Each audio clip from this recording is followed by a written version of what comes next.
ഇവൾക്ക് നിറമില്ല. അവൾ ആദ്യമായി ആ വാക്കുകൾ കേട്ടത് അമ്മയുടെ കൈ പിടിച്ച് സ്കൂളിലേക്ക് പോകുന്ന ഒരു രാവിലെയായിരുന്നു. അവളുടെ പേര് മീനാക്ഷി. കണ്ണുകളിൽ സ്വപ്നങ്ങളും ഹൃദയത്തിൽ നന്മയും നിറഞ്ഞ ഒരു സാധാരണ പെൺകുട്ടി. ക്ലാസ് മുറിയിൽ ചില ചിരികൾ, പിന്നിൽ നിന്നുള്ള മുറിവേൽപ്പിക്കുന്ന വാക്കുകൾ. കറുത്ത പെൺകുട്ടി. അവൾ മറുപടി പറഞ്ഞില്ല. പക്ഷേ ഓരോ വാക്കും അവളുടെ ഉള്ളിൽ നിശബ്ദമായ വേദനയായി മാറി.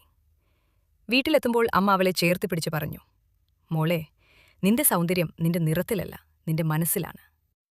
പക്ഷേ ലോകം അങ്ങനെയല്ലായിരുന്നു. സമൂഹം നിറത്തിന്റെ പേരിൽ അവളെ ഒറ്റപ്പെടുത്തി. കാലം കടന്നപ്പോൾ കല്യാണ ആലോചനകൾ തുടങ്ങി. വീണ്ടും അതേ വാക്കുകൾ. പെൺകുട്ടി നല്ലതാണ്, പക്ഷേ നിറം കുറവാണ്. ഓരോ തവണയും അവളുടെ ആത്മവിശ്വാസം അല്പം കൂടി തകരുകയായിരുന്നു. ഒരു ദിവസം രാത്രി കണ്ണാടിക്ക് മുന്നിൽ നിൽക്കുമ്പോൾ അവൾ സ്വയം ചോദിച്ചു, എന്റെ തെറ്റെന്താണ്? ഞാൻ കറുത്തിവളായി ജനിച്ചതാണോ എന്റെ കുറ്റം? അന്ന് അവളുടെ ഉള്ളിൽ ഒരു തീരുമാനമുണ്ടായി. അവൾ പഠിച്ചു, സ്വന്തം കഴിവുകൾ തിരിച്ചറിഞ്ഞു. വാക്കുകളെ ആയുധമാക്കി അവൾ എഴുതി തുടങ്ങി. കറുപ്പിനെക്കുറിച്ച്, അപമാനത്തെക്കുറിച്ച്, മൗനമായി സഹിച്ച വേദനകളെക്കുറിച്ച്. അവളുടെ എഴുത്ത് പല സ്ത്രീകളുടെയും മനസ്സിൽ പ്രതിധ്വനിച്ചു.